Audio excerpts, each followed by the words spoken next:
বেশ অনেকক্ষণ যাবৎ রোদ একা একা এত বড় একটা ঘরে বসে আছে। এদিকে সন্ধ্যা নেমেছে, কিন্তু বাইরের আলোকসজ্জায় সম্পূর্ণ জায়গাটা আলোকিত। মরিচবাতিতে সম্পূর্ণ তিনতলা বাড়িটা ডেকোরেশন করা। সন্ধ্যা হতে সম্পূর্ণ বাড়িটা যেন জ্বলজ্বল করে উঠেছে। আকাশ বেশ অনেক আগে বাইরে গিয়েছে। যাওয়ার আগে রোদকে বলে গিয়েছিল ঘরেই থাকতে, রুমি আসলে তার সাথে যেতে। অনেকটা সময় পেরিয়ে গেল, রুমি আপু খোঁজ নেই। রোদ একবার ঘরের ভিতরে পায়চারি করে তো আরেকবার বারান্দায় যায়।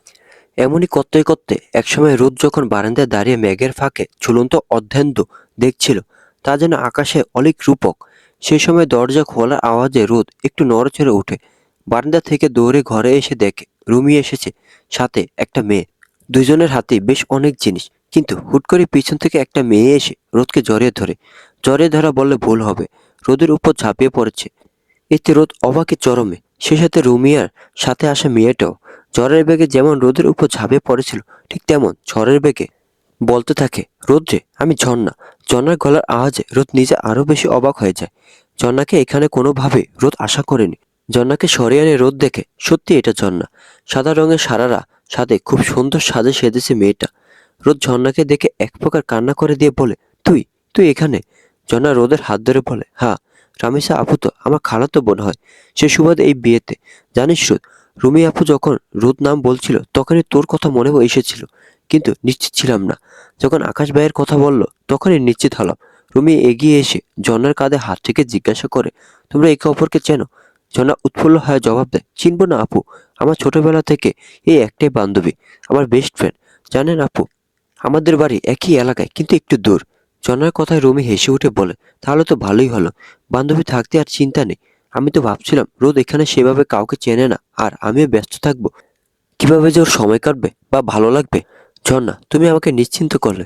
ঝর্ণাকে কথাটা বলে নিজের হাতে থাকা পোশাকের ব্যাগটা রোদের দিকে এগিয়ে দিয়ে বলে, এটা পরে দ্রুত তৈরি হয়ে নাও, সকালে অপেক্ষা করছে। আর এই যে সিমি, ও তোমাকে সাজিয়ে দিবে। রোদ রুমির হাত থেকে শপিং ব্যাগ নিয়ে বলে, আপু আমি নিজে হালকা সেজে নিব, কষ্ট করতে হবে না। কি হবে কি হবে না আমি বুঝবো, পরদের কথা অমান্য করতে নেই, জানো না। দ্রুত তৈরি হও। ওইদিকে সায়ন, আকাশ ওরা রাফিকে রেডি করছে। ঝর্ণা, দ্রুত করো, অনুষ্ঠান শুরু হয়ে যাবে। রোদ আর ঝর্ণাকে তাড়া দিয়ে রুমি বেরিয়ে যায়। সে নিজেও একটা সাদা আর গোল্ডেন কালার মিশ্রিত লেহেঙ্গা পরেছে। রুমে চলে যেতে ঝর্ণা রোদকে চেপে ধরে জিজ্ঞাসা করে, আকাশ ভাইয়া মেনে নিয়েছে? ঝর্ণার প্রশ্ন শুনে রোদের মুখটা মলিন হয়ে যায়। সে একবার সিমিকে দেখে নেয়।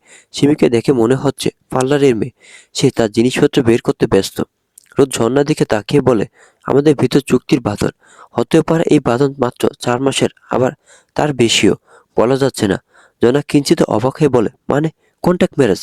হ্যাঁ, তাও কন্ট্যাক্টের মেয়াদ একটা মানুষের আয়ের উপর নির্ভর করছে। সে যতদিন বেঁচে আছে ততদিন আমিও আছি, সে নেই আমিও নেই। ছি, এতটা নিচ না হলে পারতো। যাকগে, পরে ধীরে ধীরে শুনবো। এখন চল, রেডি হয়ে নে, এই 3 দিনে দেখে দিব আমার রোদের তেজ রূপের গুণে সব দিকের। চল তো। রোদ স্মিত হেসে জন্নাকে বলে, এত প্রমাণ দিয়ে কাজ নেই। দুজন কথা বলতে বলতে রোদকে তৈরি করে। হালকা মেকআপ আর কাঁচা রজনীগন্ধা গোলাপ ফুলের গাছটা, সেই সাথে সেই ফুলের কানের দুল পড়তেই যেন রোদকে অপরূপা লাগে। সিমি রোদকে সাজিয়ে দিচ্ছে, আর এদিকে ঝর্ণা আর রোদ বকবক করেই যাচ্ছে। মাঝে মাঝে সিমিও ওদের সাথে কথা বলছে। সিমি যখন রোদের চুল সেট করার জন্য খোপা খোলে, তখনই রোদের সেই সুদীর্ঘ গ্যাস ছড়িয়ে পড়ে মেঝেতে। সিমির মুখ কিঞ্চিত হা হয়ে যায়। সেভাবে সে অবাক হয়ে বলে, এত লম্বা চুল, এগুলো আসল? আল্লাহ, আমি এখনো এত লম্বা চুল দেখিনি। জনা সিমির অবাক হয়ে হা হয়ে যাওয়া মুখ দেখে হাসতে হাসতে বলে, এখন দেখো সিমি আপু, আর চুলগুলো ছেড়ে রাখবে, একদম গোড়ালি পর্যন্ত চুল রোদের। আর চুল এই যে বেলি ফুলে মালা দিবে, ঠিক আছে? সিমির অবাক হওয়ার পর্ব এখনো শেষ হয়নি। সে অবাক হয়ে দেখতেই আছে রোদের এই চুল। তারপর এগিয়ে যেয়ে মাঝে সিদ্ধি করে 2 পাশ থেকে অল্প চুল এনে পিছনে ক্লিপ লাগিয়ে তাতে বেলি ফুলে মালা সেট করে দেয়। নিচে বসে রোদের বাকি চুলগুলো স্ট্রেনার দিয়ে একদম সেট করে দেয়। সম্পূর্ণ সাজ শেষ হলে জন্না রোদকে দেখে 2 হাত নিজের গালে রেখে বলে, মাশাল্লাহ মাশাল্লাহ, আমার রোদের যেন নজর না লাগে। আজকে কতগুলো বিয়ের প্রস্তাব পাস সেটা দেখবো, আর এটাও দেখবো আকাশ চৌধুরী কিভাবে তোকে পাত্তা না দিয়ে থাকে। আমার কারোর পাত্তা লাগবে না, চল এখন।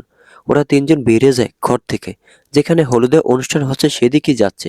এতক্ষণে রাফিয়া রামিসাকে স্টেজে নিয়ে যাওয়া হয়েছে। হলুদের জন্য সাজানো হয়েছে সামনের দিকে। আর পিছনে যে জায়গা আছে সেখানে রাফি রাতে একটা ব্যাচেলর পার্টি আয়োজন করেছে, সেইভাবে সব সাজানো। এদিকে অনুষ্ঠানের ভিড় থেকে বেশ দূরে একদম শেষের দিকে কর্নারে বেশ কয়েকটা চেয়ার পাতানো। সেইখানে আকাশ, সায়ন, রুদ্র আর মেহেদী বসে আছে। রুদ্র আর মেহেদী আকাশ রাফের বন্ধু। হাইস্কুল পর্যন্ত একসাথে ছিল। তারপর যে তিনজন একসাথে থাকলো, এই দুজন বিচ্ছিন্ন হয়ে যায় এক বিয়ের কারণে। আবার দেখা তাদের। রুদ্র সিগারেটে আগুন দিয়ে ধোঁয়া ছেড়ে বলে, আকাশ, তুই তো বিয়ে করেছিস শুনলাম। এখনো ভাবিকে দেখলাম না, আসেনি? আকাশ নিরুদ্বেগভাবে জবাব দেয়, এসেছে। মেয়েরা মেয়েদের মতোই ব্যস্ত। আকাশে কথা শেষই সায়ন চেষ্টা করে বলে, ব্যস্ত না ছাই, ওর বউ মানে রোদভাবি অসম্ভব সুন্দরী, তাই দেখাবে না। রোদ হাসতে হাসতে বলে, তাহলে তো অসম্ভব সুন্দরী ভাবিকে দেখতেই হচ্ছে। আকাশ তখন ভাবলেশহীন ভাবে বলে, সায়ন বাড়িয়ে বলে, এটা ওর স্বভাব জানিস তো, সে আমরা দেখতে পাবো। ভাবিকে দেখলে বুঝবো কে ঠিক, তুই না সায়ন। দেখিস। রুদ্র হাতে থাকে জ্বলন্ত সিগারেটের আকাশের দিকে বাড়িয়ে দিয়ে বলে, উপরওয়ালার নামে মারোটা চিন্তা হবে খান খান। আকাশ হাত বাড়িয়ে সিগারেটটা নিয়ে নেয়। একবার বলায় আকাশের সিগারেট নিয়ে নেওয়াতে উপস্থিত তিনজনই বেশ অবাক হয়। আকাশ সিগারেট খায়, কিন্তু খুবই কম আর একেবারে লোকচক্ষুর আড়ালে। এভাবে এত লোকের মাঝে এই প্রথম। আকাশের কাঁধে হাত দিয়ে একটু ঝাঁকি দিয়ে মেয়েদি জিজ্ঞাসা করে, কি রে, তুই সুস্থ আছিস? এভাবে ওপেনলি স্মোকিং করবি? আকাশ কোনো জবাব না দিয়ে লম্বা টান দেয়। তারপর নখ মুখ দিয়ে ধোয়া ছাড়তে ছাড়তে বলে, কলাম কি হয়েছে? ওদের কথার মাঝে সায়ন স্টেজের দিকে আঙুল তুলে দেখাতে থাকে। আর হঠাৎ করে একটু জোরে বলে ওঠে, এ আকাশ, ওইটা, ওইটা রোদ না? সায়ন হুটহাট এমন অতি উচ্ছ্বসিত হওয়া রোগ আছে আকাশ জানে। তাই চোখে মুখে একরাশ বিরক্তি নিয়ে ঘুরে থাকা স্টেজের দিকে। কোথায় রোদ? কথাটা শেষ হয় না, তার আগে আকাশ থেমে যায়। রোদ্রা কিঞ্চিত ফাঁক হয়ে যায়। হাত থেকে সিগারেট এবং সেই সাথে ফোনটাও পড়ে যায়।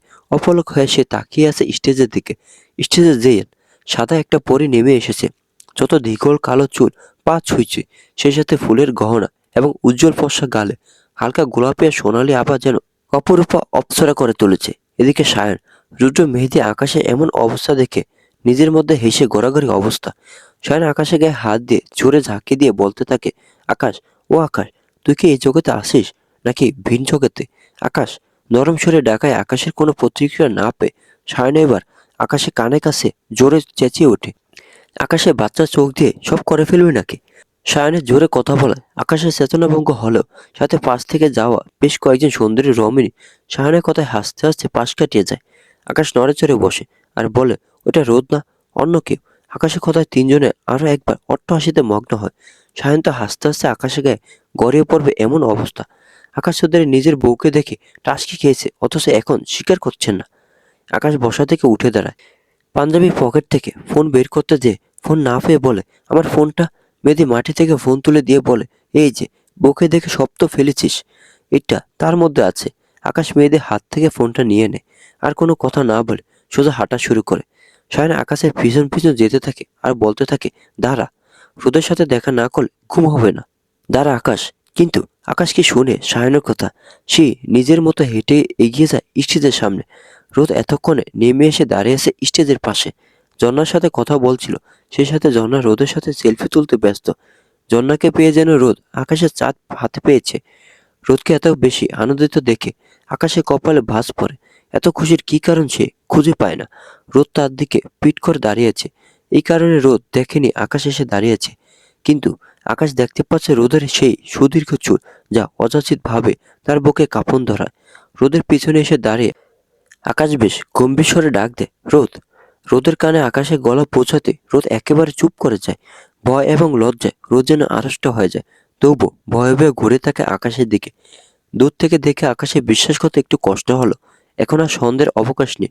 রোদের দিকে যথাসম্ভব তির্যক দৃষ্টিতে তাকিয়ে আকাশ বলে, এত সেজেছ কেন? মনে হচ্ছে তোমার হলুদ সন্ধ্যা।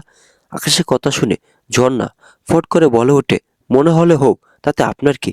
ঝর্ণার কথা কানে আসতে আকাশের দৃষ্টি একবার ঘুরে যায় ঝর্ণার দিকে। কিন্তু এক সেকেন্ডের মধ্যে চোখ সরে রোদকে প্রশ্ন করে, এই মেয়েটাকে?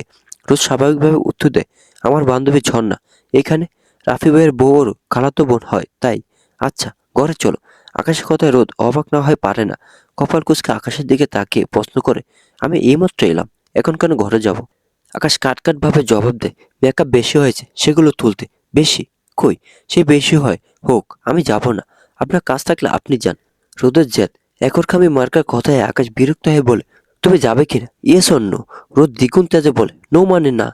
রোদের কথা শেষ হওয়ার সাথেই আকাশ খপ করে রোদে চিকন হাত শক্ত করে ধরে টানতে টানতে নিয়ে যায়। এদিকে রোদকে নিয়ে যেতে দেখে ঝর্ণা এগিয়ে যেতে গেলে নিজের হাতেই টান অনুভব করে, ঘুরে তাকে দেখতে পায় একটা ছেলে তার হাত ধরে রেখেছে। ঝর্ণা হাত ছাড়ানোর জন্য হাত মুচড়াতে মুচড়াতে বলে, এ অসভ্য ছেলে, আমার হাত ধরেছেন কেন? সমস্যা কি? শান ঝর্ণার হাত দ্বিগুণ শক্ত করে ধরে দুষ্ট এসে বলে, আরে ফুলটুসি, ওদের মাঝে ঢুকো না। যা করতে নিয়ে যাচ্ছে যাক। যা করতে নিয়ে যাচ্ছে মানে? আর আপনি কে? আমি সায়ন আকাশের বন্ধু। তুমি নিশ্চয়ই রোদের বান্ধবী। ঝর্ণা মাথা নাড়ে। সায়ন তা দেখে বলে, তাহলে এখানে দাঁড়াও, ওদের মিল করাতে হেল্প করতে হবে, ওকে ফুলটুসি। কথাটা বলে সায়ন ঝর্ণার থুতনি ধরতে গেলে ঝর্ণা অপর হাত দিয়ে সায়নের হাত সরিয়ে দিয়ে বলে, উল্টাপাল্টা নামে ডাকবেন না, আমার নাম ঝর্ণা। আর আপনি কি বললে? যা করতে নিয়ে যাচ্ছে মানে? কি করতে? রোদকে এভাবে নিয়ে গেল কেন? প্রথমে কিছু করবে না, আগে তো বলবে, তারপর না হয় কি বলবে? ঝর্ণার প্রশ্ন শুনে সায়ন ঠোঁটে ঠোঁট চেপে দুষ্ট ভঙ্গিতে হেসে বলে, আয়না করি ফষ্টি নষ্টি, দেখতো নোনতা খেতে মিষ্টি, ও সোনা ও সোনা, ও সোনা ও সোনা, বুঝেছো ফুলটুসি? সমস্যা কি আপনার? দোতলা সিঁড়ির কাছে দাঁড়িয়ে ঝাঁঝালো কণ্ঠে রোদ প্রশ্ন করে আকাশকে, আর হাত মোছড়াতে থাকে আকাশের হাত থেকে ছাড়া পাওয়ার জন্য। কিন্তু তাতে আকাশ তো হাত ছাড়ে না, উল্টে রোদের হাতে থাকা ফুলের গাছটা থেকে সব ফুল ছিঁড়ে ছিঁড়ে পড়তে থাকে। ঘরে চলো, তারপর সমস্যা বলছি। আকাশ বেশ ঠান্ডা গলায় জবাবটা দিল। সেখানে আর না দেরে রোদকে নিয়ে সোজা তিনতলা যেতে থাকে। পথিমধ্যে আকাশ রাফির মুখোমুখি হয়। রাফি এসেছিল রুমে নিজের প্রয়োজনীয় জিনিস নিতে। আকাশকে দেখে রাফি অবাক হয়ে জিজ্ঞাসা করে, কি রে, তুই ভাবিকে নিয়ে এখানে কেন? অনুষ্ঠানের ওইখানে চল। আকাশ রাফিকে দেখে একটু চমকালো, স্বাভাবিক থেকেই বলে, যা আসছি, একটু দরকার আছে। রাফি আকাশের দিকে কেমন সন্দেহের দৃষ্টি করে তাকিয়ে দেখে নিয়ে বলে, এভাবে গরুর গলার রশির মতো হাত ধরে টানছিস কেন? কোথায় নিয়ে যাচ্ছিস? আকাশ রাফিকে টপকে উপরের দিকে যেতে যেতে বলে, গরুকে ঘাস খাওয়াতে নিয়ে যাচ্ছি, তুই যা। আকাশের কথার আগামাথা কিছু ধরতে না পেরে রাফি মাথা চুলকাতে চুলকাতে নিচে নেমে যায়। বিষয়টা সায়নকে বলতে হবে, সেই ভাবতে ভাবতে এগিয়ে যায়। ঘরে ঢুকে আকাশ ঠাস করে দরজা বন্ধ করে দেয়। এদিকে রোদ তখন আকাশকে এক নাগারে জিজ্ঞাসা করেই যাচ্ছে, কেন নিয়ে এসেছে এই বলে। আকাশ কোনো জবাব না দিয়ে রোদকে তার মুখোমুখি দাঁড় করে বলে, তুমি এই ঘরে একটা কাছি দেখেছিলে? রোদ বিরক্তি ভরা জবাব ছুড়ে দেয়, হ্যাঁ তো, সেটা কোথায়? ড্রয়ারে। কি করবে? আকাশ জবাব দেওয়ার প্রয়োজন মনে করলো না, সোজা হেঁটে ড্রেসিং টেবিলে ড্রয়ারে সামনে যে কাছে খুঁজতে থাকে, আর পেয়েও যায়। কাছি হাতে করে এনে রোদের সামনে দাঁড়িয়ে বলে, ঘুরে দাঁড়াও। কেন? তোমার চুলগুলো কেটে ছোট করবো? আকাশের কথায় যেন রোদের মাথায় বাজ পড়ে। সিটকে দূরে সরে দাঁড়িয়ে বলে, মাথা নষ্ট হয়েছে নাকি? আমার চুল কাটবেন কি জন্য? সমস্যা কি? আকাশ কাশিতে শব্দ তুলে বলে, যেভাবে বাইরে দেখে বেড়াচ্ছ তাতে এই চুল এমনি বেশি দিন থাকবে না। তো তাই বলে আপনি কেটে দিবেন? দিব। Do it have any idea ওরা কি কি বলছিল এই চুল নিয়ে? রোদ ভয়ে ভয়ে আকাশের দিকে তাকিয়ে আছে। কপালের বিন্দু বিন্দু ঘাম জমেছে। শুকনো ঢোক গিলে আকাশকে বলে, যে যা বলে বলুক। আপনার কি? আকাশ দাঁতে দাঁত চেপে বলে, এখানে আমার বইয়ের পরিচয় এসেছো তো আমার কিছু হয় চুল ঢেকে বের হবে, না হয় আমি এখনই কেটে দেব। এই না না, আমি চুল বাঁধছি, কিন্তু আমার চুলের কোনো ক্ষতি করবেন না। হাত থেকে কাছিটা ফেলুন। আকাশ ঘুরে যে জায়গার জিনিস জায়গায় রেখে আসে। আসার সময় হাতে করে এক গ্লাস পানি নিয়ে আসে। রোদ ততক্ষণে খোফা করে কাটা দিচ্ছে চুলে। চুল বাঁধা শেষ হলে যে আকাশের দিকে ঘুরেছে, তখনই আকাশ গ্লাসে থাকা সম্পূর্ণ পানিটা রোদের মুখে ছুঁড়ে মারে। আচমকা এমন কাণ্ডে রোদ চরমভাবে অবাক হয়, সেই সাথে বিরক্ত এবং রাগান্বিত। পানির ঝাপটায় চোখের আইলাইনার আর মাস্কারা কালো রং ছড়িয়ে পড়ছে। আকাশ সেই দৃশ্য দেখে বাঁকা হাসি দিয়ে বলে, নাও, পারফেক্ট। রাগে দুঃখে কষ্টে রোদ কেঁদেই ফেলে। নাক টানতে টানতে বলে, আপনার সমস্যা কি? আমি সাজলে সমস্যা? চুল খুলে রাখলে সমস্যা? আপনি আসলে চাচ্ছেন কি? এত অধিকার বোধ কি জন্য দেখাচ্ছেন? ভুলে যাবেন না, আমি আপনার চুক্তির বউ। আপনার কোনো অধিকার নেই আমার উপর। আমি তো কোনোদিনও অধিকার দেখাই না। আপনি কেন এমন করছেন? রোদের সমস্ত কথা যেন সূচের মতো আকাশে মস্তিষ্কে যে কেঁদে যায়।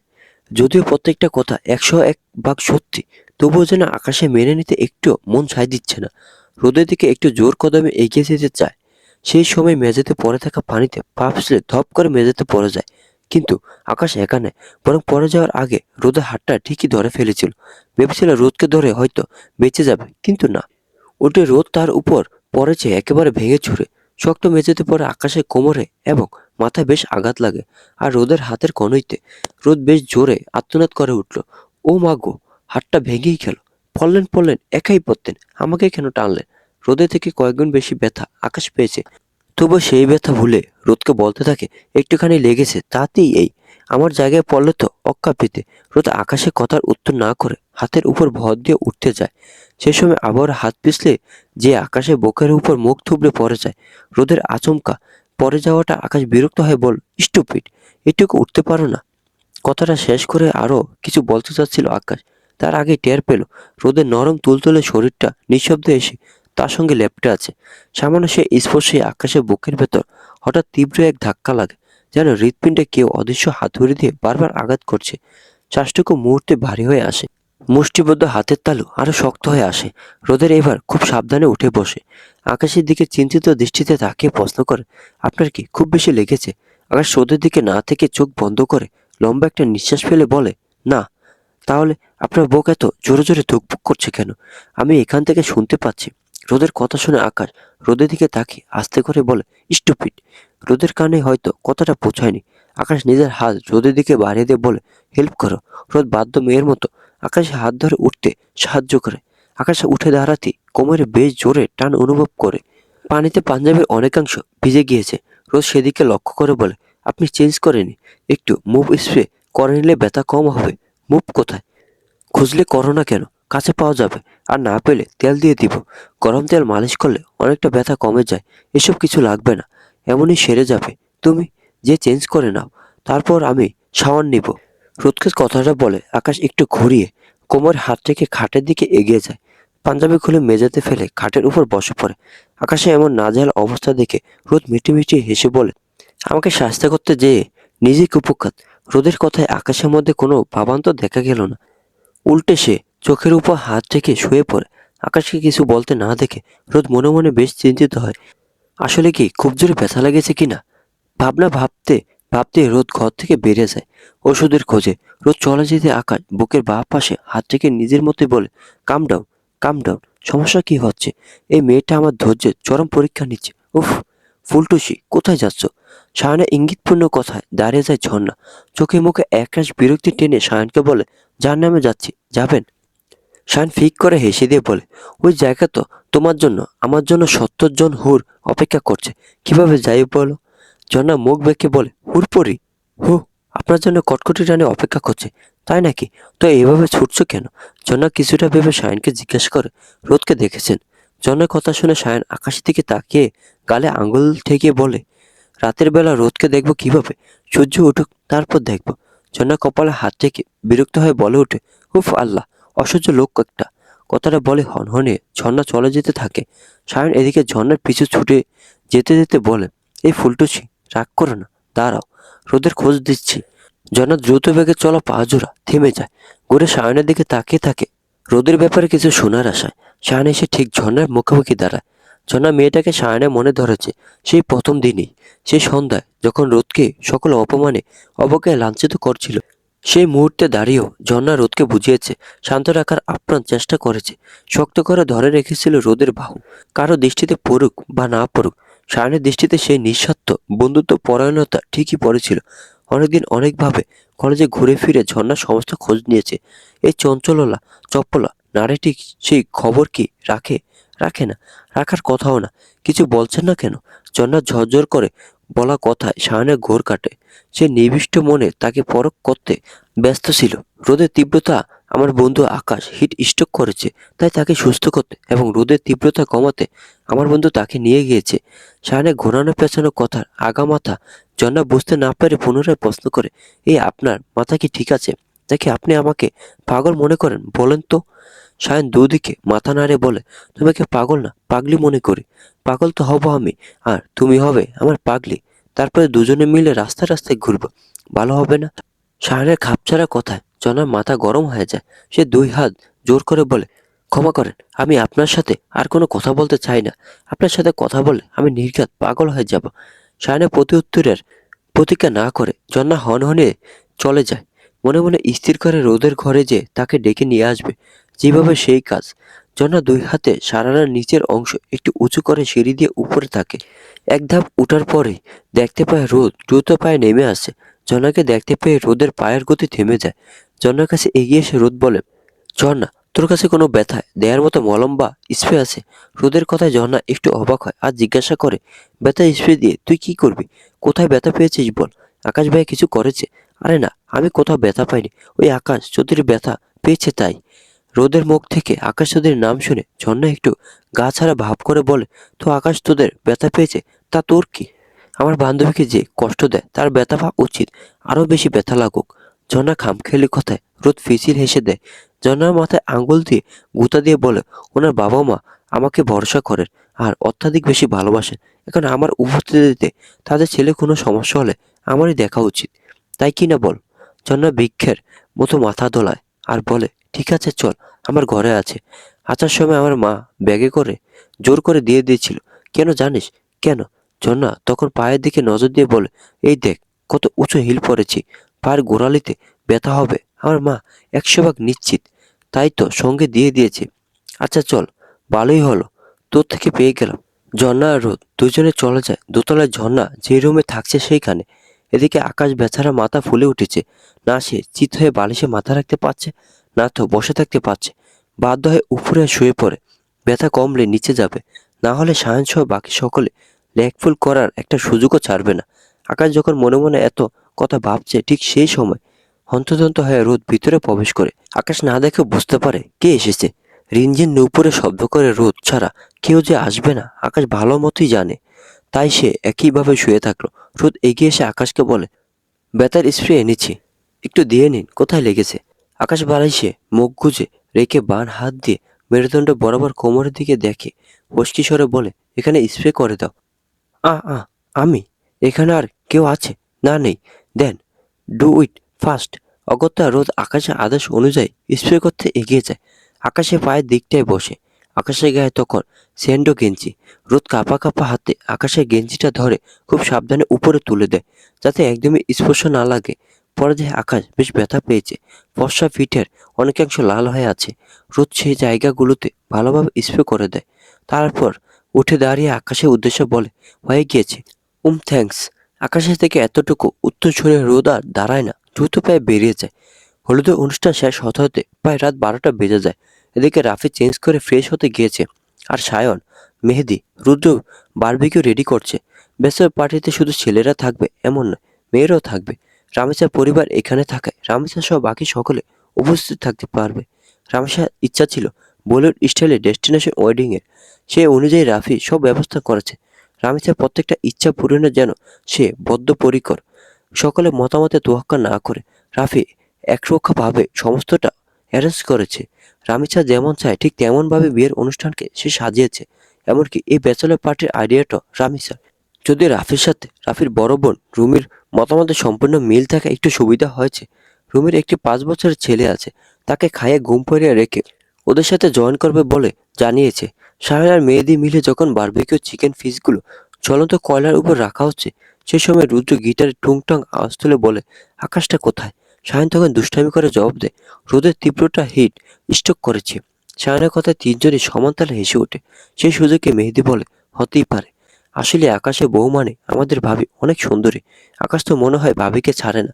মেয়েদের কথায় শাওন একটু তাচ্ছিল্য এবং আফসোসের সুরে বলে, সেটি হয় না বৎস। আকাশ আজ পর্যন্ত বউকে টাচ করেছে কিনা সন্দেহ। কি? হুট বিশ্বাস করি না, তাতে আমার কি? এই থাম সায়ন, যে প্ল্যান বলেছিলাম সেভাবে রেডি তো? সায়ন 2 হাত তুলে বলে, একদম চাকানাকা। দুজনে কিসের প্ল্যানের কথা বলেছে বেচারা মেয়েদি বুঝে উঠতে পারে না। তাই সে জিজ্ঞাসা করে, কিসের প্ল্যান, আমাকে বলিস নাই কেন? রোদ তখন মাথা দুলিয়ে বলে, তুই তো আসিসনি তখন। আমি সায়নের থেকে আকাশের বৈবাহিক জীবনে বৃত্তান্ত শুনছিলাম। সে অনুযায়ী আজকে রাতে ওদের বাসর সাজানোর প্ল্যান আছে। মেয়েদের মুখটা হা হয়ে যায়। ওরে শালা, এসব আমাকে আগে বলিসনি। থাক ভাই, তুই আবার বেফাস কথায় ফাঁস করে দিস না, তাহলে আমছালা দুইটাই যাবে।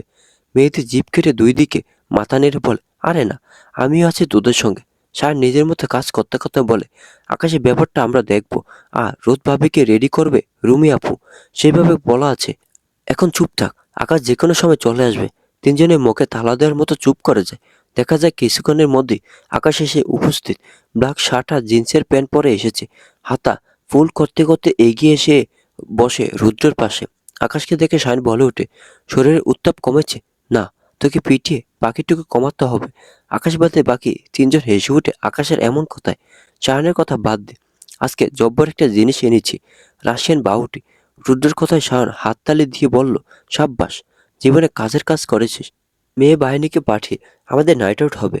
মেয়ে বাহিনী শুনে মুহূর্তে আকাশ প্রশ্ন করে বসে, মেয়ে বাহিনী মানে মেয়েরাও থাকবে? অফকোর্স, কারণ ব্যাচেলর পার্টির আইডিয়াটা রামি স্যার, মেয়েরা তো থাকবে। আকাশের প্রশ্নের জবাব দিতে দিতে এগিয়ে আসে রাফি। আকাশের পাশে বসে তার কাঁধে হাত রেখে বলে, চিন্তা করিস না বন্ধু, বেশিক্ষণ না, ওরা হয়তো ঘন্টাখানেক থাকবে, একটু গান গল্প করে চলে যাবে। কালকে আবার মেহেদির উৎসব আছে। লাভের কথা শুনে সায়ন ফট করে মেহেদির দিকে তাকিয়ে বলে, বন্ধু মেহেদি, কালকে তো তোমারই দিন, মেয়েরা সবাই মেহেদি লাগাবে। পুনরায় আরো একবার হাসির রোল পড়ে যায়। এই সময় দেখা যায় আকাশ নিজে হেসে উঠেছে ওদের তালে, কিন্তু সে হাসি ঠোঁটে লেগে থাকে। গম্ভীর মানুষ যখন হাসে সে হাসি হয় নির্লিপ্ত। এদিকে ওরা যখন গল্পে ব্যস্ত সে সময় রামি স্যার, ওর কাজিন এবং বান্ধবীরা এসে হাজির হয়। বেশি নয়, মাত্র 5 বা 6 জন হবে। এছাড়া আরও আছে, কিন্তু তারা অনেক ক্লান্ত থাকায় জয়েন করবে না বলে জানিয়েছে। রামি স্যারকে দেখে রাফি জিজ্ঞাসা করে, আপু কোথায়? রামি স্যার রাফির পাশে বসতে বসতে বলে, রোদ ভাবির কাছে গল্প করছে, চলে আসবে। রোদের কথা উঠতে আকাশে মনোযোগ সেদিকে যায়। আকাশ খেয়াল করলো সকলে সাদা আর বেবি পিঙ্ক মিশ্রিত রঙের শাড়ি পরেছে, কোট ড্রেস কিনা ভাবতে থাকে। আকাশে ভাবনা সুতো ছিঁড়ে যায় শায়নের উল্লাসে। ওমাই আল্লাহ, এটাকে! শায়নের কথা এবং তার দৃষ্টি অনুসরণ করে সকলে ঘুরে থাকে। দেখা যায় রুমি আর রোদ একসাথে আসছে, সাথে আছে ঝর্ণা। রোদকে একই রঙের শাড়িতে সাজিয়েছে রুমি, কিন্তু এবার আর চুল খোলা নেই। কিভাবে যেন খোপা করে অল্প চুল ছেড়ে রাখা, যাতে মনে হয় চুলের লেন্থ কম। সেই সাথে খোঁপায় দেওয়া সাদা রঙের জারবেরা ফুল, যে কেউ দেখে একেবারে বলবে আসমানে সাদা পরি। আকাশ দ্রুত নিজের দৃষ্টি ঘুরিয়ে নিল অন্যদিকে। সে চাইছে না রোদকে দেখতে, মনে মনে স্থির করলো আর একবারও তাকাবে না রোদের দিকে। কিন্তু মন তো মস্তিষ্কের কথা শুনবে না বলে অবরোধ করেছে। তাই না চাইতে দৃষ্টি ঘুরে গিরে আটকে যাচ্ছে রোদে। রোদকে নিয়ে রুমি এসে বসে রামেশের পাশে। হাসি মজায় সকালে মেতে উঠেছে। একদিকে বারবিকিউ তৈরি হচ্ছে আর একদিকে আগুন জ্বালানো হয়েছে, যার এক পাশে ছেলেরা, অপর পাশে মেয়েরা। রোদ এক নজর আকাশের দিকে তাকাতে দেখতে পায় সে নিজের মতো স্মোকিং করতে ব্যস্ত। কেমন যেন এলোমেলো হয়ে বসে আছে। মাথার চুলগুলো উস্কো খুস্কো, এলোমেলো। বুকের কাছটায় শার্টের 4টে বোতাম খুলে রাখা, যার দরুন বুকের অনেকটাই দৃশ্যমান। রোদ এক নজরে যখন তাকিয়েছিল সে সময় আকাশ দোয়া ছাড়তে ছাড়তে রোদের দিকে তাকায়। দৃষ্টিতে দৃষ্টির মিলন ঘটল, মনের মিলন ঘটে না। রোদ দ্রুত চোখ নামিয়ে নেয়, কিন্তু আকাশের নিঘুর দৃষ্টি এখনো রোদের দিকে নিবদ্ধ। আগুনের লালিমায় রোদকে অপরূপ লাস্যময় দেখা যাচ্ছে। আগুনের লাল আভা রোদের চোখ মুখ সর্বাগ্রে আলাদা দীপ্তি দিচ্ছে। আকাশ যখন একইভাবে রোদের দিকে চেয়ে আসে, ঠিক সেই সময় কারোর হঠাৎ আগমনে সকলে দৃষ্টি ঘুরে যায়। হেই গাইস, আমাকে ছাড়া তো পার্টি অনেকটা এগিয়ে গিয়েছে। সকলে দৃষ্টি ঘুরে যায়। ফুল স্লিভে সাদা শার্ট আর কালো প্যান্ট পরিহিত বেশ লম্বা সুদর্শন এর আগমনে। রাফি এগিয়ে এসে তাকে জড়ে ধরে বলে, নীল ভাইয়া কেমন আছো? আমি তো ভেবেছিলাম তুমি আসবে না, তোর বিয়ে আমি না এসে পারি? রাফি নীলকে নিয়ে এগিয়ে যেয়ে পরিচয় করে দেয়। অ্যাটেনশন প্লিজ, এই যে আমার একমাত্র চাচাতো কাজিন আরাফ খান নীল। সুইজারল্যান্ডে পড়াশোনা শেষে সেখানে সেটেলড। নীলকে একে একে আকাশ, সায়ান, রুদ্র, মেয়েদের সহ সকলের সাথে পরিচয় করিয়ে দেয়। পরিচয় পর্ব শেষে রুমি বলে ওঠে, এরকম স্বার্থপর ভাই জীবনে দেখিনি। বোনকে পাত্তা দেয় না। রুমির দিকে তাকিয়ে হাসি দিয়ে নীল বলে ওঠে, এটা সম্ভব নাকি? বোনের কাছে আসার সুযোগ দিচ্ছে না ছোট ভাইটি। ফারিস কোথায়? ও তো ঘুমাচ্ছে। চাচা চাচি কি আসবে নাকি? হ্যাঁ, কালকে সন্ধ্যায় পৌঁছে যাবে আশা করছি। নীল যেই বসে রুদ্রের পাশে, বসে সামনে তাকাতে নীলের চোখ পড়ে খোপা বেশ বড় জারবেরা ফুল দেওয়া রোদের দিকে। যদিও রাফি একটু আগে পরিচয় করে দিল, কিন্তু নীল আগে কখনো রোদ নামে কারোর কথা শোনেনি। মেয়েটা কেমন নিজের মধ্যে যেন গুটিয়ে আছে, জড়সড় হয়ে বসে আছে রুমিরা রামিসার মাঝে, যেন ভয়ের তো হরিণী। সকলের মধ্যে আলাদা করে চোখে পড়ার মতো সুন্দর মেয়েটাকে প্রথমবারের নীলের মনে ধরে। লাইক এট ফার্স্ট সাইট বলা যেতে পারে। এদিকে রুদ্র গিটারে সুর তুলেছে, সে সাথে গান শুরু করেছে। মুঝসে শাদি কারোগি গানটা রুদ্র একা শুরু করলো, পরে সায়ন, রাফি, মেহেদি গলা মেলা। তিনজনের সমস্বরে গাওয়া গানটা সকলে বেশ এনজয় করে। এরপরে রুদ্র গিটারটা আকাশের দিকে এগিয়ে দিয়ে বলে, অনেকদিন তোর গান শুনি না, জলদি গান কর। আকাশ গিটারটা সরিয়ে দিয়ে বলে, আমি আবার কবে তোকে গান শুনালাম? আমি এসব পারি না, তোরা কর। ইস, পারি না বললে হবে না সোনা। আমাকে রাফি কলেজে প্রোগ্রামে একটা ভিডিও দেখেছিল, যাতে তুই অনেক সুন্দর গান করছিস। নাটক না করে দ্রুত নে। আকাশ রুদ্রের কথা শুনে চোখ রাঙিয়ে রাফির দিকে তাকা, যেন দৃষ্টি দিয়ে রাফিকে ভম্ব করে দেবে। এদিকে বেচারা রাফি দুই হাত তুলে দুই দিকে মাথা নেড়ে বোঝায় সে এসব কিছু করেনি। সকালে অনেক অনুরোধে আকাশ গিটার হাতে তুলে নেয়।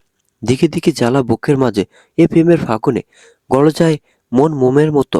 হৃদয়ের আগুনে, মনে যন্ত্রণা, প্রেমে সান্ত্বনা, তবু আশা কি থামে? কিছু স্বপ্ন যে পেল রং খুঁজে, আজ তোমারই নামে। প্রেম আমার, ও হো, প্রেম আমার, প্রেম আমার, প্রেম আমার। শীষ বেজে ওঠো লাগাতার, হই হুল্লোড়, আলোড়ন পড়ে গেল চারপাশে। আকাশে গান শুনে রোদ একচিত্তে চেয়ে রইল, যেন এই হইচই কিছুই ছুতে পারছে না তাকে। তার কানে শুধু বাজছে আকাশের কণ্ঠস্বর, এত কাঠখোট্টা, গম্ভীর, রাগী স্বভাবের মানুষের গলায় এত সুর থাকে যে এমন প্রেমের গান করা যায়। রোদের সাথে পুনরায় আকাশের দৃষ্টি মিলে যায়, কিন্তু রোদ যেন সম্মোহিত হয়ে আছে আকাশের সেই সুগভীর দৃষ্টিতে। সেই দৃষ্টি তোলপাড় তুলেছে তার হৃদয়ে। গান বাজনা, খাওয়া দাওয়া পর্ব শেষ হতে হতে রাত 2টা বেজে যায়। সায়ন তাড়ানোর ভঙ্গিতে বলে ওঠে, মহিলা বাহিনী, আপনারা দ্রুত স্থান ত্যাগ করুন। রুমি সায়নের দিকে তাকিয়ে বলে, আমরা গেলেই তো তোমাদের কাজ শুরু। যাই হোক, চলো। রামিসা, রোদ, ঝর্ণা, চল। রুমি ওদেরকে নিয়ে উঠে যায়, কিন্তু আকাশের দৃষ্টি তো আটকে আছে সাদা গোলাপের মিশেলেও জড়ানো রোদের দিকে। রোদ আকাশের দিকে আর না তাকিয়ে উঠে যায়। বাতাসে অচল দোলাতে দোলাতে রোদ ভিতরে চলে যায়। শুধু যে আকাশের নিগূঢ় দৃষ্টি রোদকে অপলক পর্যবেক্ষণ করেছে এমন নয়, আর একজোড়া চোখ রোদকে আরো ভালোভাবে পর্যবেক্ষণ করেছে, হয়তো আকাশের থেকেও আরো গভীরভাবে। রোদ ইতিমধ্যে বোতল 2টা খুলে বসেছে। সায়ন আকাশের কাছে এসে বলে, এত ঘামছিস কেন? নিঃশ্বাস নিতে অসুবিধা হচ্ছে নাকি? আকাশ সিগারেট ঠোঁটে ছুঁয়ে বলে, আমি ড্রিঙ্ক করবো না, তোরা কর। এটা বললে হবে না, পুরো রাশিয়ান বিউটি টেস্ট করে দেখ। সকালে মিলে আকাশকে চেপে ধরে, সেই সাথে যোগ দেয় নীল নামের ছেলেটা। সকালে কথার মার পেছে ফেলে আকাশকে ঠিকই ড্রিঙ্ক করে ছাড়লো। 2 বোতল ফাঁকা হতে বেশি সময় লাগে না, অথচ আকাশের মস্তিষ্ক একেবারে ঠিকঠাক। নেশার মতো কোনো কিছুই তার হয়নি। মাথার হতে যতটুকু নেশা প্রয়োজন তার লেশমাত্র নেই। তবুও মাথার মধ্যে কেমন একটা ঝিম লাগা ভাব অনুভব হয়, মনে হয় চোখের সামনে সবকিছু কেমন ঝাপসা ঝাপসা। রাত 3টা বেজে 3 মিনিট। হুট করে আবহাওয়া বদল হয়ে ঝড়ো হাওয়া বইতে শুরু করলে সকলে যার যার মতো নিজেদের ঘরে চলে যায়। আকাশ ভেবেছিল আজকের রাতটা আড্ডা দিয়ে কেটে যাবে, কিন্তু তার হলো না। আকাশের নীলের অবস্থা ঠিক থাকলো, বাকি সকলে টালমাতাল অবস্থায়। আকাশ বুঝ পায় না এরা সামলাতে না পারলে খেতে যায় কেন। আকাশে নিজের মাথাটা বারবার লাগছে বিধায় দেরি না করে ঘরে চলে আসে। ঘরটা ডুবে আছে আধো আলো আধো অন্ধকারে। বাইরের আলোতে ঘরটা একটু উজ্জ্বল হয়ে আছে, কিন্তু তাও আবছা। আকাশ আলো জ্বালানোর প্রয়োজন মনে করলো না। ঘরে ঢুকে বেশ কয়েকবার রোদের নাম ধরে ডাক দেয়, কিন্তু কোনো সাড়া শব্দ না পেয়ে আকাশ বুঝে যায় রোদ এখনো ঘরে আসেনি। আকাশে মনে হয় রোদ হয়তো রুমি আপুর সাথেই আছে। রোদ ঘরে নেই ভেবে আকাশ ভাবে ভালোই হয়েছে, দ্রুত ঘুমিয়ে পড়লে নিশ্চিন্ত। না হলে আকাশের কেন জানি মনে হচ্ছে তার মন, মস্তিষ্ক কোনোটাই যেন তার কন্ট্রোলে নেই। কোনো বিশ্বাস নেই এই অনিয়ন্ত্রিত মনকে নিয়ে। আকাশ নিজের মতো বিড়বিড় করে বলে ওঠে, বাইরে থাকো রোদ, এমন ভাবে আমার সামনে এসো না, এসো না। কিন্তু বিধিবা আকাশে অনুরোধ সৃষ্টিকর্তা অগ্রাহ্য করে। সেই মুহূর্তে দরজা ঠেলে নুপুরে রিনঝিন শব্দ তুলে রোদ ভিতরে প্রবেশ। অন্ধকার ঘরে রোদ আন্দাজ করতে পারে না ভিতরে কেউ আগে থেকে আছে। নিজের মতো হাতছে লাইটের সুইচ খুঁজতে থাকে। আকাশ ঘুরে তাকিয়ে রোদের ব্যস্ত ভঙ্গিমায় চলাচল লক্ষ্য করলো। আধো আলো ছায়া রোদকে আরো আকর্ষণীয় লাগে আকাশের চোখে। নিঃশব্দে আকাশ এগিয়ে যায় রোদের দিকে, কিন্তু রোদের তো সেই খেয়াল নেই। রোদের পিছন দিয়ে যেয়ে শব্দ করে দরজাটা আটকাতে রোদ চমকে ওঠে। ভয়ে তার বুক দুরু দুরু করতে থাকে। কাঁপা কাঁপা গলায় জিজ্ঞাসা করে, কে? কে এখানে? আমি। গম্ভীর হাসকে সুর শুনে রোদ বুঝতে পারে এটা আকাশ। তা সে শুকনো ঢোক গিলে বলে, আপনি কখন আসলেন? অনেকক্ষণ। আকাশের উপস্থিতি নিজের একদম কাছে টের পেয়ে রোদ যেন নিজের মধ্যে ভয়ে সিঁধিয়ে যায়। আর কিছু বলার আগে আকাশ হুট করে এগিয়ে যেয়ে এক হাত ছাড়িয়ে ভাঁজ ভেদ করে রোদের চিকন কোমরে যেয়ে থামে। আর এক হাত চলে যায় সোজা চুলের পেছনে ঘাড়ের দিকে। রোদ কম্পিত গলায় বলে, আহ আহ আপনি কি কি কি করছেন? ছাড়ুন। রোদের কথা পুরোপুরি শেষ হওয়ার আগে আকাশ রোদের ঠোঁটের বাজে ঠোঁট ছুঁতে যেন আকাশের সমস্ত জগতের যেন পরিবর্তন ঘটে। একাংশে বাহুবন্ধনে থাকা রোদের ছোটখাটো থরথর করে কাঁপতে থাকা দেহটা তা থেকে নিজেকে ছুটানো আপনার চেষ্টা করছে। রোদের যখন দম বন্ধ হওয়া অবস্থা, সে সময় আকাশ নিজেকে কিঞ্চিত সরিয়ে আনে, কিন্তু মুহূর্তেই রোদের ঘাড়ে কাছটায় মুখ নিয়ে বলে, তোমাকে নিষেধ করেছিলাম। রোদ 2 হাত দিয়ে ঠেলে আকাশকে সরানোর চেষ্টা করতে থাকে। আকাশের কথাটা কানে আসতে রোদ বিরক্তির সাথে বলে, কি নিষেধ করেছেন? আর আপনি আমাকে ছাড়ুন প্লিজ, এমনটা করবেন না। রোদের কথা আকাশের কানে পৌঁছাতে সে রোদের কানে লতিতে হালকা করে কামড় দিয়ে বলে, ইটস টু লেট। আকাশ ধৈর্যের মতো রোদকে পাঁচখালা করে কোলে তুলে নিয়ে কয়েক কদমে বিছানার কাছে এসে থামে। রোদকে বিছানায় শুয়ে দিয়ে আকাশের সুঠাম ভারী শরীর তার সংস্পর্শে চলে আসে। রোদ পারছে না উঠে এক দৌড় দিতে। বারবার সে আকাশকে অনুরোধ করে যাচ্ছে, কিন্তু আকাশ যেন নিজের মধ্যে নেই। আকাশ রোদের অস্থির হাত দুটো নিজের হাতের মধ্যে ধরে রেখে বলে, ডোন্ট মুভ। রোদ যেন শুনল না, উল্টে আরো বেশি মোছামুছি করতে থাকে। রোদের অস্থিরতা এবং পালাতে চাওয়ার বৃথা চেষ্টা দেখে আকাশ চাপা স্বরে বলে ওঠে, let me down in you babe. রোদ অস্পষ্ট স্বরে আটকে ওঠে, কান্না জড়িয়ে আসা গলায় বলে ওঠে, আপনি কে? আকাশ চৌধুরী, এমন করবেন, প্লিজ ছেড়ে দিন। আকাশ যেন মজা পেল রোদের কথায়।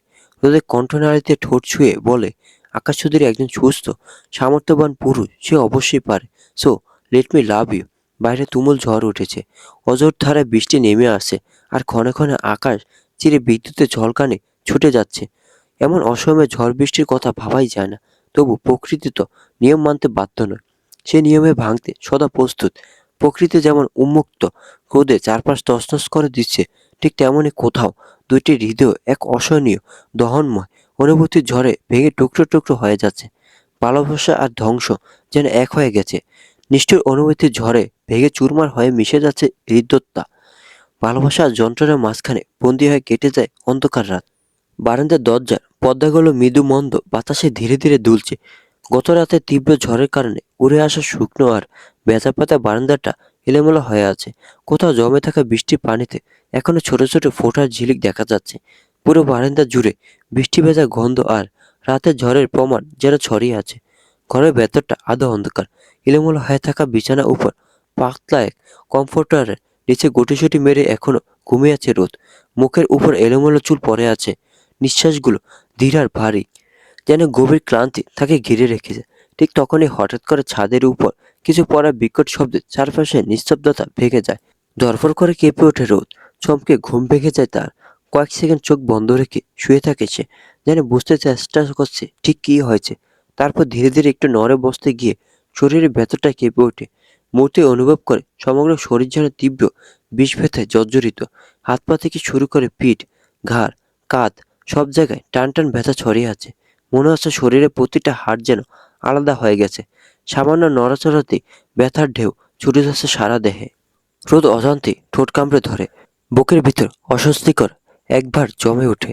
আর ঠিক সেই মুহূর্তে গতরাতের কিছু ঝাপসা স্মৃতি যেন ধীরে ধীরে মাথার ভিতর ভেসে উঠতে শুরু করে। মাথাটা চিনচিনে ব্যথা অনুভব করে। মাথায় হাত দিয়ে চেপে উঠে বসে। বেশ কিছুক্ষণ চোখ পিটপিট করে স্বাভাবিক হলে রোদের দৃষ্টি আটকে যায় তার পরনে থাকা ব্ল্যাক শার্ট এর দিকে। আচমকা ঘুম ভাব একদম ছুটে যায়। রোদের চোখ তখনও স্থির হয়ে আছে আকাশের শার্টের দিকে। কালো কাপড়ের সেই ভাঁজগুলো যেন হঠাৎ করে তার মনে গত রাতে সবকিছু একে একে ফিরিয়ে আনতে লাগলো। মুহূর্তে বুকের ভেতরটা ধকধক করে উঠল, যেন হঠাৎ করে শরীরের সমস্ত রক্ত মাথার ভেতর উঠে জমে গেছে। গত রাতের বিষাদময় স্মৃতিগুলো ঝাপসা হয়ে চোখের সামনে ভেসে উঠতে রোদের বুকের ভেতরে অজানা এক আতঙ্ক জমাট বাঁধতে লাগলো। হঠাৎ করে গলা শুকিয়ে কাঠ হয়ে গেল। শ্বাস নিতে যেন কষ্ট হচ্ছে। মনে হচ্ছে চারপাশে বাতাসও ভারী হয়ে আসছে। রোদ দুই হাত দিয়ে নিজের মাথাটা চেপে ধরল, যেন মাথার ভেতরে সেই দম বন্ধ করা তিক্ত চিন্তাগুলোকে থামিয়ে দিতে চায়। তীর তীর করে ঠোঁট কাঁপতে লাগলো। মৃদু একটা আর্তনাদ বেরিয়ে এলো বুক চিরে। নিজের সাথেই যেন কথা বলতে লাগলো সে। ভাঙা ভাঙা কণ্ঠে বিড়বিড় করে বলল, প্রথমে আমার সম্মান নষ্ট হলো, চরিত্রে দাগ লাগলো, আর এখন এখন জোর করে আমার সম্ভ্রমটুকুও কেড়ে নেওয়া হলো। না না না, এটা হতে পারে না। কথাগুলো বলতে বলতে রোদের মাথাটা আরো বাড়িয়ে উঠতে লাগলো। মনে হচ্ছে চিন্তাগুলো যেন একসাথে বুকের উপর ঝাঁপিয়ে পড়ে তাকে শ্বাস নিতে দিচ্ছে না। কি করবে সে? কোথায় যাবে? কাকে বলবে এই কথা? সব প্রশ্ন এসে এক জায়গায় গিয়ে থেমে যাচ্ছে। কারণ সবকিছুর মাঝখানে দাঁড়িয়ে আছে একটাই সত্য। আকাশের কাছে আছে হালালের সনদ। এই সত্যটা যেন রোদের বুকের উপর অদৃশ্য এক ভারী পাথরের মতো চেপে বসে আছে। প্রতিবাদ করা শক্তিটুকু যেন ধীরে ধীরে নিঃশেষ হয়ে যাচ্ছে তার ভেতর থেকে। রোদ কেঁদে কেঁদে চোখ মুখ লাল করে ফেলেছে। সেই সময় ধীরে ধীরে দরজা খোলা একটা ঘৃণ শব্দ শোনা গেল। শব্দটা কানে যেতে রোদ তড়িঘড়ি করে চোখ তুলে তাকালো সামনে। দেখলো আকাশ ভিতরে ঢুকছে। দরজাটা আবার নীরবে বন্ধ করে সে কয়েক মুহূর্ত স্থির হয়ে দাঁড়িয়ে রইল। সামনে তাকাতে তার চোখ পড়ল খাটের উপর এলোমেলো হয়ে বসে থাকা রোদকে।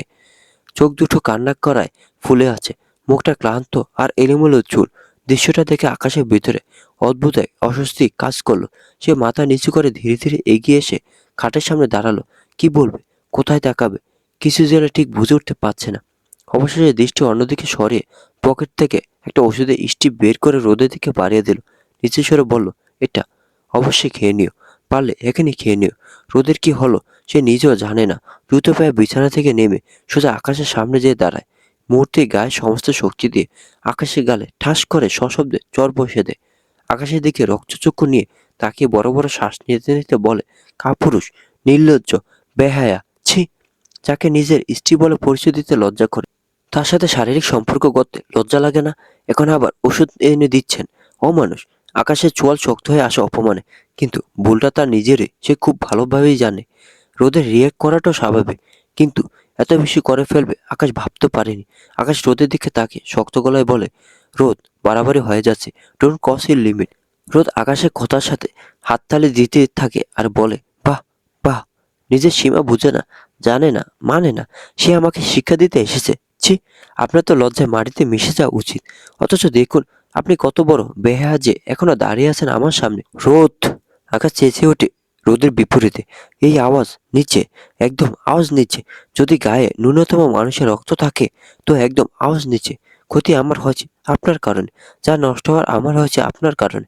আপনি ছেলে, আপনার কিছু হয়েছে আর না হবে। ক্রোধে কাঁপতে কাঁপতে রোদ কথাগুলো বলে আকাশকে। আকাশ নিজেকে যথাসম্ভব সংযত করে রাখার চেষ্টা করে আর রোদকে শান্ত করার উদ্দেশ্যে বলে, রোদ, আমি মানছি আমার ভুল, আমি ড্রাঙ্ক ছিলাম তাই। আকাশের কথা শেষ হওয়ার আগে রোদ আকাশের থেকে কথা কেড়ে নিয়ে বলে, তাই? তাই কি? এমনই করে, তাই না? এসব কিছু না আপনার কাছে। অবশ্য আমি কাকে কি বলছি যে কন্ট্যাক্ট ম্যারেজ করতে পারে, সে আরো কি কি না পারে। আকাশকে কিছু বলার সুযোগ না দিয়ে রোদ আবারও বলে, আমি আপনাকে কোনোদিনও ক্ষমা করব না, কোনোদিনও না। আপনি এতটা নীচ, ছি! আমি আপনাকে যেটুকু সম্মান করতাম সেটাও করতে পারছি না, বাচ্চে বিবেকে। রোদের কথায় বিরক্ত এবং রাগান্বিত হয়ে আকাশ একটু জোরে বলে ওঠে, রোদ, একদম চুপ, বেশি বাড়াবাড়ি করছো। আমি কি চাইলে তোমার সাথে আগে কিছুই করতে পারতাম না? পারতাম কিনা বলো, কিন্তু আমি সেসব কোনোদিনও ভাবিনি। আর ভাবলেই দোষ কি? 4 মাস হোক আর 4 বছর আমার স্ত্রীর পরিচয় আছো, আর ধর্মীয়ভাবে আমাদের সম্পর্ক বৈধ। তাই এরপর আর একটা কথা না। ওষুধটা খেয়ে রেডি হয়ে নিচে এসো। আকাশ ঘুরে বেরিয়ে যাচ্ছিল ঘর থেকে, কিন্তু কি মনে করে আবার ফিরে এসে বলে, ভুলো এখান থেকে যাওয়ার কথা মাথায় আনবে না। Never. Go and get ready. Akash এক মুহূর্ত দাঁড়ায় না, রোদকে তার মতো রেখে বেরিয়ে যায়। এদিকে রোদ মেঝেতে বসে কান্নায় ভেঙে পড়ে। কিছু বলার নেই, কোনো জবাবদিহিতা নেই, ভাবলেই তার বেশি কষ্ট হচ্ছে। রোদকে খুঁজতে খুঁজতে অবশেষে আকাশের জন্য নির্ধারিত ঘরের সামনে এসে থামে ঝর্ণা। সকাল থেকে কোথাও রোদের দেখা নেই, আর এদিকে নীল নামের ছেলেটা বারবার রোদের খোঁজ করছে, কখনো রুমিয়াপুর কাছে, আবার কখনো রামিসের কাছে, কিন্তু আকাশকে খুঁজে পাওয়া যাচ্ছে না। যাকে জিজ্ঞেস করলে হয়তো কিছু জানা যেত। তাই বাধ্য হয়ে ঝর্ণা নিজে উপরে উঠে এসেছে। দরজার সামনে দাঁড়িয়ে একটু ইতস্তত করে, তারপর খুব আস্তে করে ডাকে, রোদ। একবার দুবার কয়েকবার ডাকলো, ভিতর থেকে কোনো সাড়া আসে না। মনে হালকা দুশ্চিন্তা নিয়ে ঝর্ণা ধীরে ধীরে দরজাটা ঠেলে খোলে। দরজার ফাঁক দিয়ে মাথাটা একটু ভেতরে ঢুকি, তাকাতেই তার চোখে পড়ে রোদ খাটের এক পাশে গুটিসুটি মেরে শুয়ে আছে। রোদকে দেখে ঝর্ণা ভিতরে এগিয়ে আসে, রোদের কাছে এগোতে থাকে আর প্রশ্ন করে, এমন অসময়ে শুয়ে আছিস কেন রোদ? শরীর খারাপ করেছে নাকি? ঝর্ণার গলায় আওয়াজ পেতে রোদ এক পলক তাকিয়ে দেখে নেয়, তারপর আবারও চোখ বুজে ফেলে। কেমন ভাঙ্গা ভাঙ্গা গলায় বলে, জ্বর এসেছে তাই রেস্ট নিচ্ছি। ঝর্ণা এবার দ্রুত পায়ে রোদের কাছে এসে কপাল হাত রেখে জ্বরের উত্তাপ বোঝার চেষ্টা করে। রোদের কপালে হাত রেখে ঝর্ণা টের পায় বেশ ভালোই জ্বর। উদ্বিগ্ন কণ্ঠে বলে, ভালোই তো জ্বর, ওষুধ খেয়েছিস নাকি? রোদ হাতের উল্টো পিঠ দিয়ে চোখ ঢেকে রেখে বলে, না খাইনি, আর লাগবে না, তুই যা, রেস্ট নিলে ঠিক হয়ে যাবে। বললেই হলো নাকি? তুই বস, আমি ব্যাগটা নিয়ে আসি। আরে কিসের ব্যাগ ঝর্ণা? কিন্তু কে শোনে রোদের কথা? ঝর্ণা ছুট লাগিয়েছে ঘর থেকে নিজের ব্যাগ আনতে, তাতে ওষুধ আর কিছু শুকনো প্যাকেট খাবার আছে। 2 মিনিটের মাথায় ঝর্ণা হাতে করে ব্যাগ নিয়ে আসে, রোদের মাথার কাছে বসে বলে, উঠ, কি খাবি বল। রোদ সেইভাবে শুয়ে থেকে জবাব দেয়, কিছু খাবো না। ঝর্ণার আগের ভেতরে অপারেশন শ্বাসলেট চালাচ্ছিল, সেই সময় রোদের খাবো না কথা শুনে ওর হাত দুটো থেমে যায়। বেজার মুখ করে বলে, ঢং কম কর, উঠ জলদি। রোদকে ধরে জোর করে উঠায়, হেডবোর্ডে হেলান দিয়ে বসে জ্যাম মাখানো পাউরুটি প্যাকেট বের করে ছিঁড়ে রুটিটা বের করে ওর হাতে দেয় আর বলে, জলদি খা, ওষুধ খেলে দেখবি জ্বর পড়ে গিয়েছে। আর নিচে এখন হলুদ গোসল চলছে তোকে নিয়ে, তাই আমি যাব। রোদ একটা বাইট নিয়ে বলে, তুই যা, আমি যাব না। এই শরীর নিয়ে হলুদ গোসল যে কি হবে? কিছু হওয়া লাগবে না। যেতে বলছি তো যেতে হবে। রোদ কোনো উত্তর করে না। কারণ এই মেয়েকে কিছু বলা আর গাছকে বলা একই কথা, কোনো কাজের না। অগত্যা নিজের মূল্যবান এনার্জি নষ্ট হবে। ঝর্ণা এবার পানি আর ওষুধ নিয়ে রোদের কাছে এগিয়ে দেয় আর বলে, খেয়ে নে। আমি অল্প একটু তেল নিয়ে তোর মাথায় ম্যাসাজ করে দিই, ভালো লাগবে। তারপর যাবো নিচে। ওকে। রোদ লম্বা একটা শ্বাস ফেলে বলে, ঠিক আছে। গতকাল যেখানে হলুদের স্টেজ করা হয়েছিল সেখানে আজকে হলুদ গোসলের আয়োজন। একটা বড় টেবিলে হলুদ বাটা, গাঁদা ফুলের পাপড়ি, বিভিন্ন রঙের আবির দিয়ে সাজানো। ইতিমধ্যে রাফি সেখানে এসে হাজির, কিন্তু রামিসা এখনো আসেনি। আজকে থিম সাদা, সকালে সাদা পরবে, হলুদ রঙে মাখামাখি হবে সেই সাদা ড্রেস। সায়ন সাদা পাঞ্জাবি পায়জামা পরেছে, সাথে হলুদ রঙের একটা ওড়না গলায় ঝুলিয়েছে। রুদ্র, মেহেদী সহ বাকি সকলেই একই রকম। সায়ন পাঞ্জাবি হাতা গোটাতে গোটাতে এসে হাজির হয় রাফির সামনে। রাফি চোখ মুখে আলাদা গম্ভীর ভাব এনে দরজার দিকে তাকিয়ে আছে। সায়ন ঘরের দরজার দিকে তাকিয়ে রাফিকে বলে, এরকম মাওরার মতো বসে আছিস কেন? সায়নের কথা শুনে রাফি দীর্ঘশ্বাস ফেলে বলে ওঠে, করবে তো হলুদ গোসল, পানি হলুদ মাখবে, সব মেকআপ উঠে যাবে, তাহলে এত সাজার কি আছে আমাকে বল তো? রাফির কথা শুনে সায়ন হো হো করে হেসে উঠল আর বলল, নারী চরিত্র বেজায় শক্ত, কিছুই বুঝতে পারবে না। বৎস, এখনই যদি এত অধৈর্য হও তাহলে কি হবে? সামনে সারা জীবন পড়ে আছে। রাফি সায়নের দিকে অসহায় দৃষ্টিতে তাকিয়ে বলে, এমন ধৈর্য সারা জীবন ধরতে হবে তো? সায়ন উপর নিচ মাথা নেড়ে বুঝায় হা। রাফি মাথায় হাত দিয়ে আবারও চেয়ারে ধূপ করে বসে পড়ে। সেই সময় রুদ্র, মেহেদী আর নীল এসে হাজির হয়। সকালে সাদা পড়ল নীলকে হলুদ রঙের পাঞ্জাবিতে দেখে রাফি মাথার উপর থেকে হাত সরিয়ে প্রশ্ন করে, এ কি ভাইয়া, তুমি হলুদ কেন? না, ইয়ে তোমার পাঞ্জাবি। নীল হেসে জবাব দেয়, আরে সাদা পাঞ্জাবি আনি নাই, এখানে তো আছে। রাফি কথা শেষ হতে রুদ্র বলে, সেগুলো ট্রায়াল দিচ্ছিল, কিন্তু কোনটা সাইজ হয় না। যেটা সাইজ হয় সেটা শর্ট, যেটা লং ওইটা দুল দুল। রুদ্র কথা শেষ হলে মেহেদী প্রশ্ন করে, আকাশ কোথায়? সকাল থেকে দেখছি না। শাহিন দুই হাত এক জায়গায় করে আঙুল ফোটাতে থাকে আর বলে, রাফির বিয়ের গিফট আনতে গেছে। রাফি চমকে ওঠে আর বলে, এই অনুষ্ঠান ফেলে গিফট আমেরিকা থেকে আসছে নাকি? না, স্বর্ণকারের দোকান থেকে। বড়লোক বন্ধু থাকলে এমন সোনা দানা পাওয়া যায়। রাফি বলতে যাচ্ছিল এসবের কি দরকার ছিল, কিন্তু সেই কথা শুরুতে থামিয়ে দিয়ে শাহিন একটু জোরে বলে, নাটক করে বলিস না, এসবের কি দরকার ছিল? এত অনুষ্ঠান করছিস গিফটের জন্য, না হলে করতিস। আর না দিলে পরে বলবি সব খেয়ে গেল, দিয়ে গেল না। শায়নের কথায় ওদের মধ্যে হাসির রোল পড়ে যায়। এদিকে রামিসা আসুক না আসুক, আকাশে গাড়ি এসে পৌঁছেছে। আকাশ সোজা পার্কিং এরিয়াতে যে গাড়ি রেখে তাই আসে। হাতে দুইটা শপিং ব্যাগ নিয়ে আকাশ এগিয়ে আসছে। সে একেবারে সাদা পাঞ্জাবি পায়জামা পরে রেডি হয়ে বের হয়েছিল। আকাশ এসে রাফি সায়নের কাছে দাঁড়ায়। সায়ন আকাশকে দেখে বলে ওঠে, তুই ভাই থাকিস না আমাদের সাথে? সায়নের কথা শুনে আকাশ চোখ থেকে সানগ্লাস খুলে জিজ্ঞাসা করে, তোর আবার কি হলো? দেখলি না মনে হচ্ছে? ওই যে তোর দিকে মেয়েরা কেমন ড্যাব ড্যাব করে তাকিয়েছিল, এখন তুই থাকলে আমাদের তো কেউ দেখবে না। আর তোকে দেখো তো লাভ নেই, তুই তো বিবাহিত পার্সন। তোর ফালতু কথা শেষ হলে কাদের কথায় আসে? সায়ন নিজের ঠোঁটের উপর আঙুল রেখে বলে, তুই শুরু কর, আমি থামলাম। আকাশ হাতে থাকা দুইটা শপিং ব্যাগ রাফির হাতে দিয়ে বলে, একটা রামিসা আর একটা তোর নাম লেখা আছে, রুমি আপু কাছে দিয়ে আয়, না হলে হারিয়ে যেতে পারে। রাফি প্যাকেট দুইটা নিয়ে আকাশকে বলে, দুজনের জন্য আলাদাভাবে কি দরকার ছিল? একজনকে দিলেই তো হতো। আকাশ মাথা নেড়ে বলে, হতো কি হতো না আমি বুঝবো, এখন যা রেখে আয়। রাফি ওদের কথা মতো ভিতরে চলে যায়। এদিকে রামিসা এসে যায় অনুষ্ঠানের জন্য নির্ধারিত জায়গায়। সবাই কনেকে নিয়ে ব্যস্ত হয়ে পড়ে। এদিকে আকাশ চারপাশে চোখ বুলে রোদকে খুঁজতে থাকে, কিন্তু কোথাও রোদকে দেখতে পায় না। এদিকে সায়ন্ত আকাশের দৃষ্টি অনুসরণ করছে, সে সাথে ওর হাবভাব পর্যবেক্ষণ করছে। হুট করে আকাশ সায়নের দিকে তাকাতেই দেখতে পায় সায়ন কেমন সন্দেহের দৃষ্টিতে তাকিয়ে আছে। আকাশ ওর দিকে তাকে ভ্রু উঁচু করে। সায়ন সে ইশারা বুঝে বলে, তাকে খুঁজছি, সে আসেনি, একটু পরে আসবে, জ্বর কমলে। সায়নের কথা শুনে আকাশ কিছুটা অবাক হয়ে জিজ্ঞাসা করে বসে, জ্বর কখন আসলো? রে হালুয়া, ও তো বিনা দাওয়াতের মেহমান, যখন তখন আসতেই পারে। মজা করছি না, ঠিক করে বল কি হয়েছে? আকাশের তিরিক্ষি মেজাজ দেখে সায়নার তেরামি করে বলে, কেমন স্বামী যে, স্ত্রীর অসুখের কথা জানিস না? লজ্জা লজ্জা। আকাশ এবার রাগে দৃষ্টিতে সায়নের দিকে তাকাতে সায়ন বলে, আরে ওভাবে দেখিস না বলছি, আমিও জানি না সেভাবে। ভাবির বান্ধবী আছেন, একটা কি ঝড় না বৃষ্টি ওর সাথে দেখা হলো, দেখি দৌড়াচ্ছে। ওভাবে দৌড়াতে দেখে আমি জিজ্ঞাসা করলাম কি হয়েছে, তখন সে বল রোদে জ্বর এসেছে, ওষুধ নিতে এসেছি। বাস, এতটাই, আর কিছু জিজ্ঞাসা করার টাইম ছিল না। পাতো না বুলেট ট্রেন। সায়নের বিস্তর বর্ণনা শুনে আকাশ শুধু বলে, ও আচ্ছা, কথাটা বলে দ্রুত প্রস্থান করে। এদিকে আকাশের একদমই ভাবলেশীন অবস্থা থেকে সায়ন মনে মনে খানিক বকে নিল। তাতেও যেন সায়নের মনে রাগ মিটল না। ঝর্ণা রোদকে সাথে করে নিচে নিয়ে এসেছে। চেয়ার ফাঁকা আছে এমন জায়গা দেখে রোদকে নিয়ে বসে। সে সময় রোদ ঝর্ণাকে বলে, তোর ফোনটা দে তো, আমি একটু মামার কাছে ফোন দিব। ঝর্ণা কোনো দ্বিমত না করে ছটফট ফোনটা রোদের হাতে দিয়ে দেয়। সেই সময় ঝর্ণাকে ডাক পড়ে কোনো দরকারে। ঝর্ণা রোদকে বসতে বলে চলে যায়। বারবার করে বলে যায় যেন এখান থেকে কোথাও না যায়। এদিকে রোদ সেই কথা মেনে মাথা দুলে সম্মতি জানায়। ঝর্ণা চলে যেতে রোদ তাড়াহুড়ো করে তার মামার নাম্বারটা ডায়াল করে। ফোনটা অনেকক্ষণ ধরে বেজে চলতে থাকে। অবশেষে বেশ কয়েকবার রিং হওয়ার পর ওপাশ থেকে কলটা রিসিভ হয়, কিন্তু রোদ কিছু শুনতে পায় না। সে উদ্বিগ্ন গলায় বারবার বলতে থাকে, হ্যালো, হ্যালো, মামা, শুনতে পাচ্ছ? তবুও ওপাশ থেকে কোনো সাড়া আসে না, শুধু অদ্ভুত এক নিস্তব্ধতা। বাধ্য হয়ে রোদ কলটা কেটে দেয়। বুকের ভেতর অকারণ একটা অস্বস্তি নিয়ে আবারও সে একই নাম্বারে ফোন করে। এবার কলটা আগের চেয়ে দ্রুতই রিসিভ হয়, কিন্তু কথা শোনার বদলে রোদের কানে ভেসে আসে তীব্র চেঁচামেচি, সাথে কান্নার আওয়াজ। হঠাৎ করে রোদের বুকের ভেতর খামচে ধরে, বুকটা মোচড় দিয়ে ওঠে, নিঃশ্বাস নিতে কষ্ট হয়। ঠিক তখনই উপাস থেকে এক অচেনা ছেলের কণ্ঠ ভেসে আসে। হ্যালো, কে বলছেন? সে কণ্ঠ শুনে রোদের যেন হুঁশ ফেরে। কাঁপা কাঁপা গলা সে ধীরে বলে ওঠে, মামা, আমি রোদ। অপর পাশ থেকে ছেলেটা বলে, আপু, আমি জিহাদ।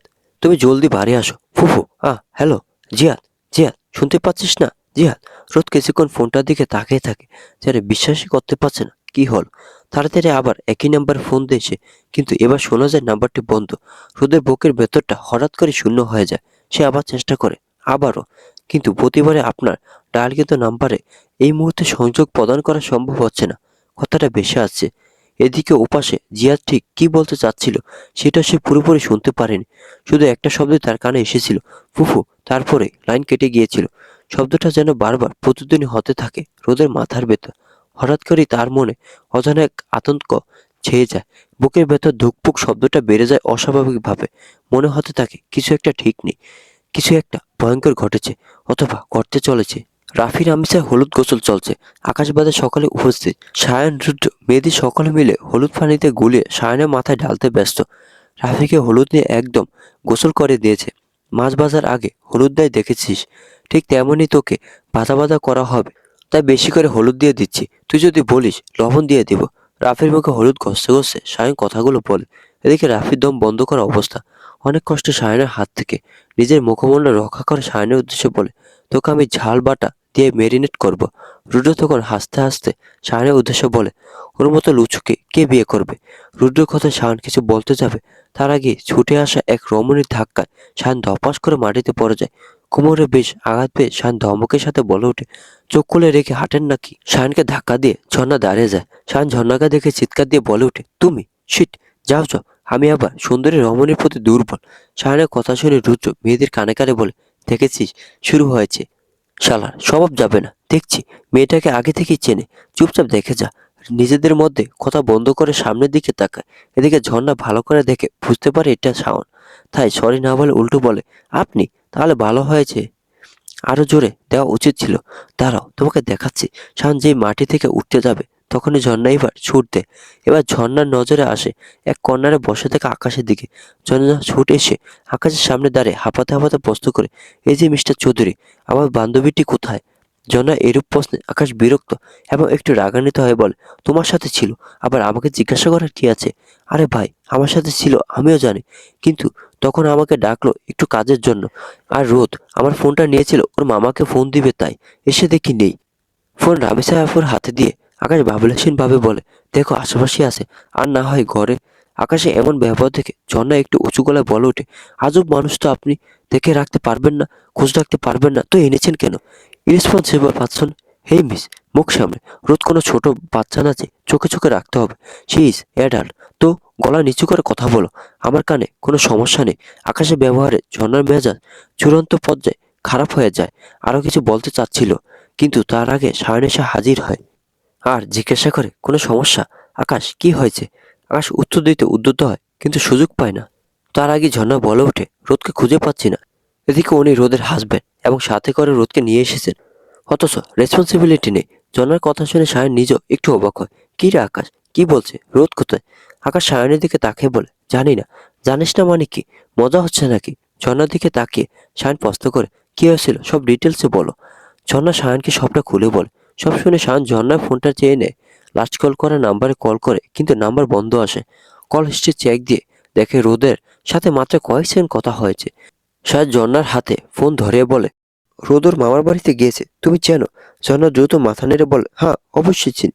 তাহলে দাঁড়িয়ে আছো কেন, চলো, নিশ্চয়ই কোনো সমস্যা হয়েছে। শায়ন এবার আকাশকে প্রশ্ন করে, তুই কি যাবি?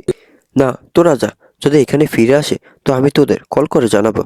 শায়ন আকাশের কথা একটু অসন্তুষ্ট হয়, লম্বা শ্বাস ছেড়ে বলে, আচ্ছা। ঝর্ণাকে 1 মিনিট দাঁড়াতে বলে শায়ন দৌড়ে যায় মুখ ধুতে। ঝর্ণা আকাশের সামনে দাঁড়িয়ে না থেকে দ্রুত সরে যায়। ঝর্ণা সরে যেতে আকাশ নিজের ফোন থেকে একটা নাম্বারে কল করে জিজ্ঞাসা করে, রোদ পৌঁছেছে? অপর প্রান্ত থেকে কি জবাব আসলো শোনা গেল না, কিন্তু আকাশ ফোন কাটার আগে বলল, আপডেট দিতে থেকো।